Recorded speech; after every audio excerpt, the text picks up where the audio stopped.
জনগণ ভাতার একটি পথ কুকুর রেলে কাটা পড়ে এবং ছিটকে পড়ে যায় ড্রেনের মধ্যে, কিন্তু ন্যাসটা কেটে যায় এবং কুকুরটি উঠতে পারে না, কিন্তু ড্রেনে পড়ে থাকে।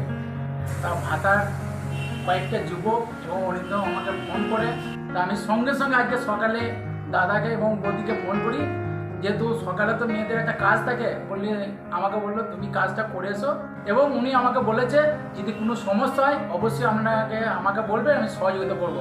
ওনাকে অসংখ্য ধন্যবাদ, যেহেতু ওনার কাজ একটা মেয়ে হয়ে অবলা প্রাণী পথ কুকুর যেভাবে লড়াই করে চলেছে, এরকম প্রত্যেকটা মেয়ে যদি এগিয়ে আসে এবং যুবকরা, তাহলে অবলা প্রাণীগুলো বেঁচে যাবে।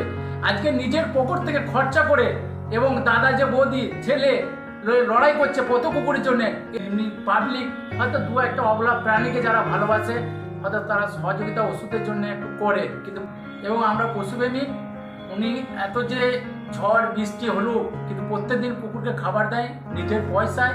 বিশ্বজিৎ রায়, টুম্পা রায়, উনি অসংখ্য ধন্যবাদ আজকে অবলা প্রাণীর জন্য যে উনি লড়াই করেছেন। আমার নাম আমির শেখ, আমার বাড়ি হচ্ছে মুরাদিপুর, পশুপ্রেমী। আমি 7টার সময় খবর পেলাম যে এখানে একটা মহাপ্রভুতলায় একটা কুকুরের অ্যাক্সিডেন্ট হয়েছে, রেলে কেটে গেছে। দিয়ে আর একজন খবর দিয়েছিল, তার নামটা ঠিক আমি মনে করতে পারছি না, সে আমির শেখকে খবর দিল, তাই জন্য আমির শেখ তাকে ট্রিটমেন্ট করতে চলে এসেছিল, এখানে ট্রিটমেন্টও করেছে ভালোভাবে।